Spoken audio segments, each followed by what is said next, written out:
Alhamdulillah pada kesempatan di malam ini kita kembali bisa sama-sama hadir untuk sama-sama belajar dan melanjutkan kajian kita dari kitab Kaifa Amalahum Sallallahu Alaihi Wasallam.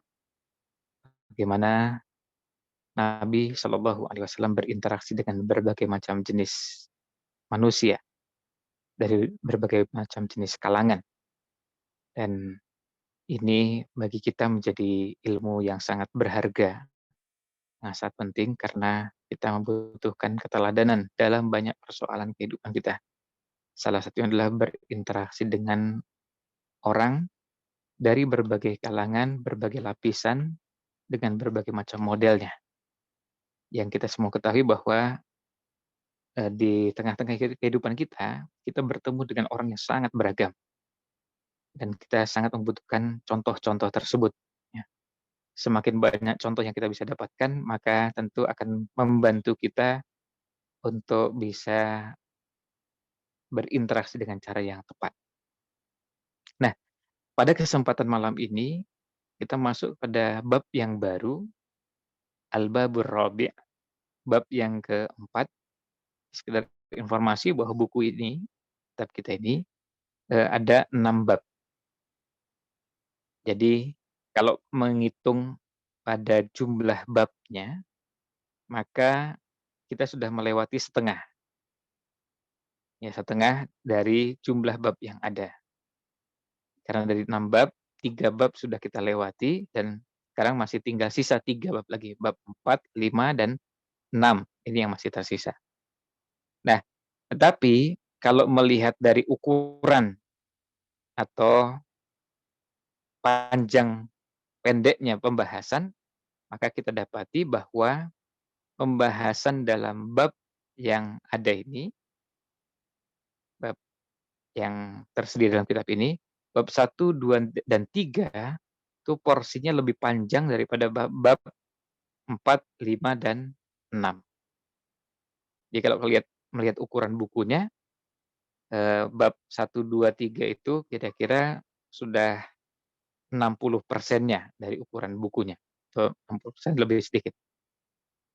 Nah, eee, pembahasan kita pada kesempatan malam ini masuk ke bab yang baru, Al-Babur Rabi', bab yang keempat, Ta'amulun Nabi sallallahu alaihi wasallam, interaksi Nabi sallallahu alaihi wasallam, ma'a syara'iha da'awiyatin makhsusah.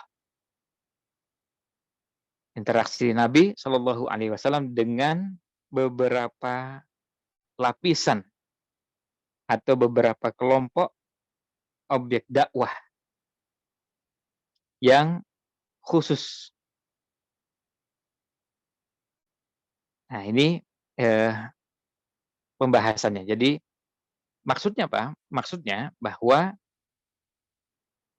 pembahasan kita ini akan masuk ke bahasan bagaimana Nabi Shallallahu Alaihi Wasallam berinteraksi dengan objek-objek dakwah, orang-orang yang perlu didakwahi dengan keragamannya, atau dengan bahasa yang agak sedikit ilmiah atau biasa digunakan di kampus adalah interaksi Nabi SAW dengan segmen dakwah khusus. Segmen dakwah khusus. Jadi ketika ada segmen dakwah tertentu, kemudian ada segmen dakwah yang lain yang beragam, lalu kemudian coba dikumpulkan dalam satu pembahasan, satu bab, maka kita akan dapati nanti bisa diklasifikasikan dalam beberapa segmen. Mereka ini objek dakwah yang perlu menjadi sasaran dakwah. Dan masing-masing tentu diselesaikan atau dihadapi dengan cara yang berbeda, satu dengan yang lain. Tidak mungkin kita samakan. Misalnya, orang yang melakukan maksiat dengan orang munafik, apa sama? Mereka sama-sama perlu didakwahi. Jelas beda. Orang melakukan maksiat umumnya masih menyadari bahwa dirinya berbuat dosa, merasa bersalah. Tapi kalau orang munafik, tabiat atau karakter yang ada dalam dirinya, baik itu suka menipu, menyembunyikan kekufuran, menampakkan keislaman, atau yang lainnya, ini menjadi PR untuk ditangani secara khusus. Dan mereka ya, eee, perlu dihadapi dengan cara tertentu yang tidak sama. Kadang-kadang kita perlu waspada, perlu hati-hati dengan orang-orang munafik, yang tidak sama dengan kalau kita berinteraksi dengan segmen dakwah yang lain. Nah, segmen dakwah ini apa saja? Kita bisa lihat di sini, segmen dakwahnya kita bisa bagi dalam beberapa pembahasan. Nah, pembahasannya kalau dilihat secara garis besar, itu ada 4. Ada ta'amulun Nabi Shallallahu alaihi wasallam ma'al musliminal judud. Kalau yang pertama, interaksi Nabi Shallallahu alaihi wasallam dengan orang-orang yang baru masuk Islam, al-muslimin al-judud, itu istilahnya. Kalau di kita biasanya diistilahkan dengan nama mu'allaf. Itu istilah yang populer. Istilah yang populer adalah mu'allaf. Kalau dalam bahasa Arab, kita sekarang biasa kenal dengan istilah muslimin al-judud, ya. Karena mereka muslim yang baru. Jadid itu artinya baru, baru masuk Islam maksudnya. Kita tidak perlu mendiskusikan panjang lebar tentang istilah karena nanti akhirnya terlalu panjang, tapi intinya yang pertama adalah Rasulullah SAW berinteraksi dengan mu'allaf. Ini bagian yang pertama atau segmen pertama. Selanjutnya, segmen yang kedua dari segmen dakwah khusus yang dihadapi oleh Nabi Shallallahu alaihi wasallam adalah interaksi Nabi Shallallahu alaihi wasallam dengan orang-orang yang tinggal jauh dari perkotaan. Mereka hidup di tengah padang pasir, mereka sebagian hidupnya nomaden, pindah dari satu tempat ke tempat yang lain. Nah, kemudian mereka biasa dikenal dengan istilah orang Arab Baduy. Biasanya kita menamakan begitu.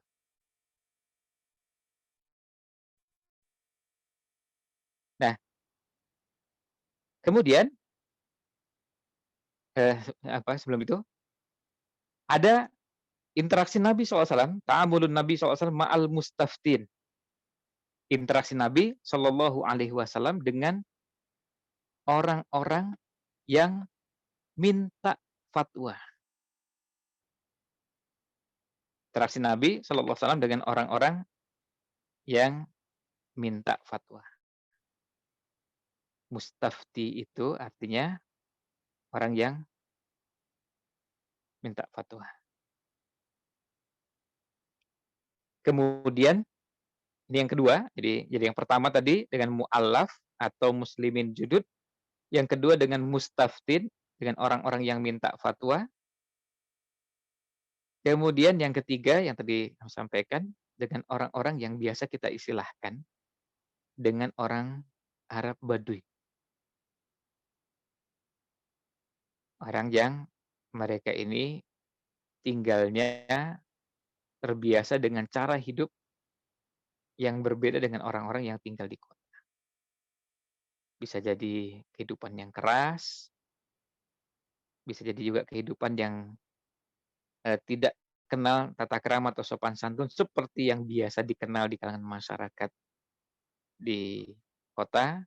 Jadi ada perbedaan standar dan ukuran tata krama yang, eee, interaksi dengan mereka ini perlu dengan cara tertentu. Maka jangan kaget kalau sikap mereka kadang-kadang terkesan, "Kok kasar sih? Kok nggak sopan?" Tapi Nabi SAW berhadapan dengan semua orang itu. Dan ini penting bagi kita, karena dengan cara itu kita jadi kenal bahwa ketemu orang yang kadang-kadang kasar, nggak sopan, nggak tahu tata krama, itu bukan cuma kita alami. Sejak zaman Nabi SAW, Rasul SAW pun berinteraksi dengan mereka. Dan kita nanti akan lihat bagaimana interaksi Nabi SAW dengan orang-orang seperti itu. Nah, ini tadi ya poinnya. Ta'amulun Nabi SAW ma'al a'rab. A'rab itu beda dengan Arab. Al-Arab itu artinya orang Arab. Al-A'rabu itu untuk orang yang tinggal tinggal jauh dari kota, tinggal di gurun, di tengah padang pasir, atau hidupnya nomaden, sehingga mereka kadang berinteraksi dengan cara yang kita anggap berbeda dengan cara kita. Nah, ini al-a'rab istilahnya. Keras, atau kemudian juga tanpa basa-basi, atau bentuk yang lainnya. Nah, ini yang ketiga. Kemudian nanti yang keempat, interaksi Nabi Shallallahu Alaihi Wasallam yang keempat adalah beliau berinteraksi dengan orang-orang yang melakukan perbuatan dosa dan maksiat. Nih, kita bisa lihat di sini. Ta'amulun Nabi Shallallahu Alaihi Wasallam ma'al usati wal mudnibin. Interaksi Nabi Shallallahu Alaihi Wasallam dengan orang-orang yang berbuat maksiat dan orang-orang yang berdosa. Mereka bisa jadi melakukan dosa, bukan cuma dosa kecil, tapi dosa besar, dan bisa jadi dosa besar yang dikerjakan bukan cuma sekali dua kali. Bukan sekali dua kali. Nah, itu interaksi yang keempat. Kemudian yang berikutnya adalah interaksi Nabi Shallallahu Alaihi Wasallam dengan orang-orang yang kita kenal dengan munafiqin.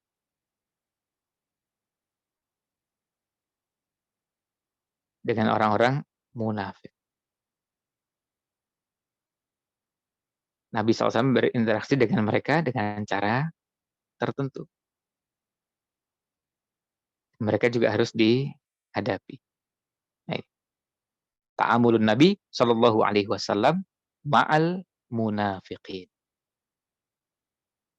Interaksi Nabi Shallallahu Alaihi Wasallam dengan orang-orang munafik.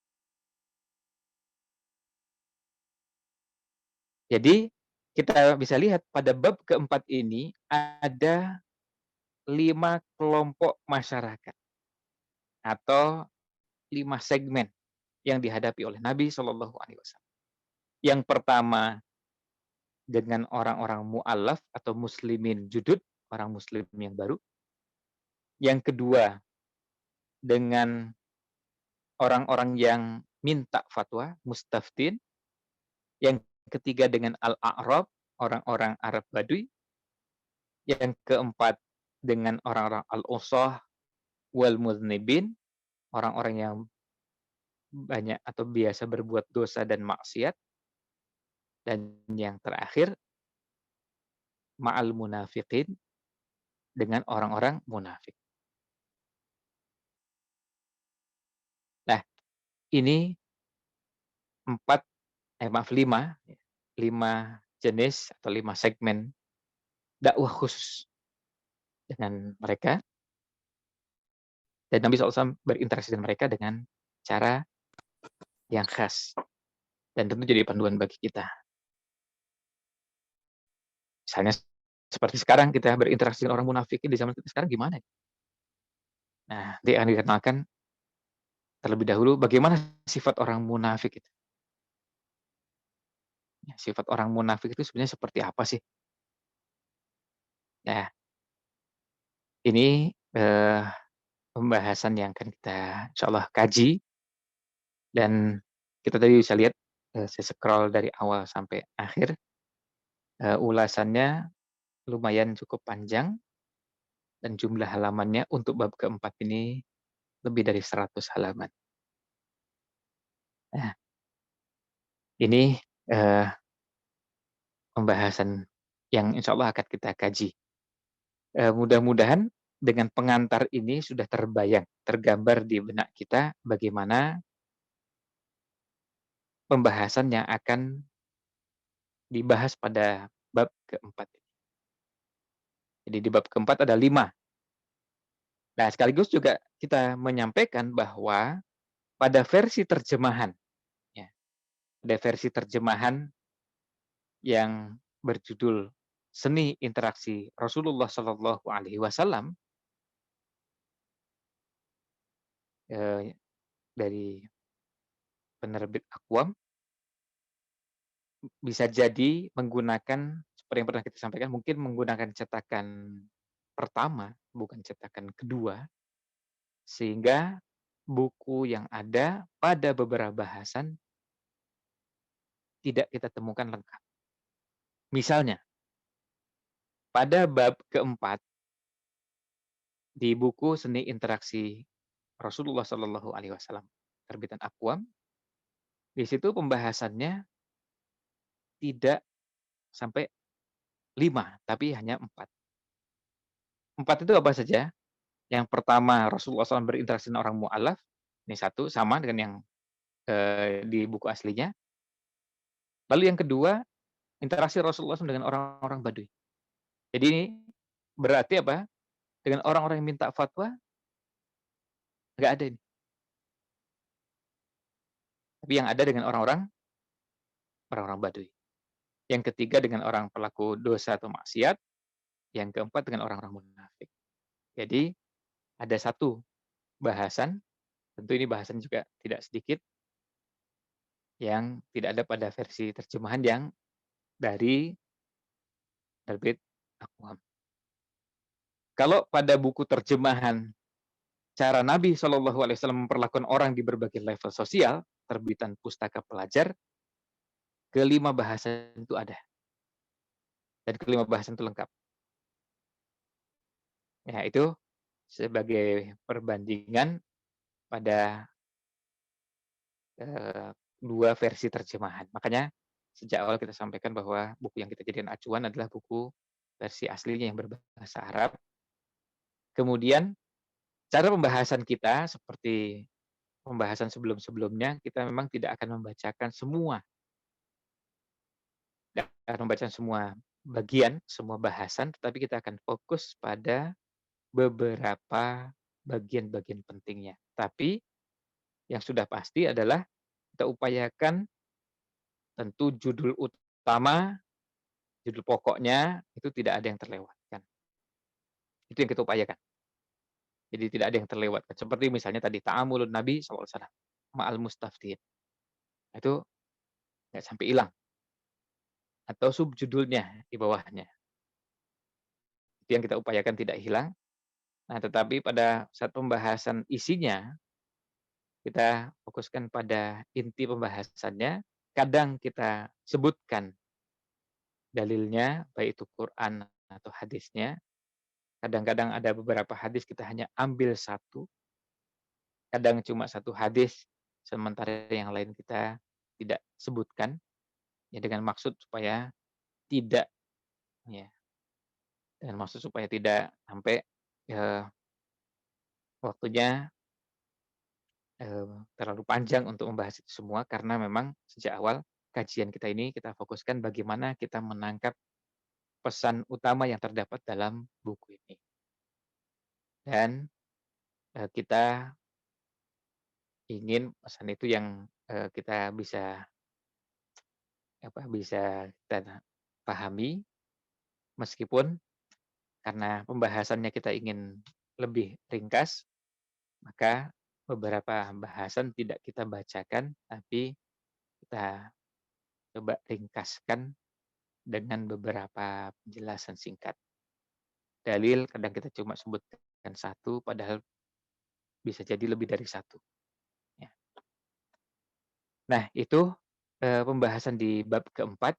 Mudah-mudahan gambaran tentang pembahasan pada bab keempat ini sudah bisa kita pahami dan kita bisa lihat di sini, pembahasannya, eee, lumayan cukup panjang dari pembahasan yang ada di buku aslinya ini. Tadi kita sampaikan bab keempat sendiri, untuk satu bab ulasannya lebih dari 100 halaman, meskipun nggak sampai 100, nggak sampai 150, eee, atau nggak apalagi sampai 200 nggak sampai. Tapi insyaallah, pembahasan-pembahasannya sudah sangat memadai dan banyak hal yang kita bisa dapatkan pelajarannya. Kemudian juga di beberapa kisah yang disajikan, Syekh Muhammad Shalih Al-Munajjid biasa menyebutkan beberapa pelajaran yang bisa dipetik dari kisah tersebut dan pembahasannya bisa, berkembang ke beberapa fawaid atau beberapa faidah, beberapa pelajaran, ibrah yang bisa diambil. Kita hanya ambil sebagian dan fokus pada inti pembahasannya karena memang itu menjadi inti dari, kajian kita ini. Jadi kajian ini bukan sedang membahas kitab ini dibacakan satu persatu. Nah, nanti baru setelah selesai itu masuk ke bab ke-5. Ya, begitu ulasan untuk kesempatan malam ini. Mudah-mudahan cukup bisa memberikan gambaran tentang ruang lingkup pembahasan di bab keempat ini. Demikian, wallahu a'lam, sallallahu wasallam ala nabi Muhammad wa ala alihi wa sahbihi ajmain.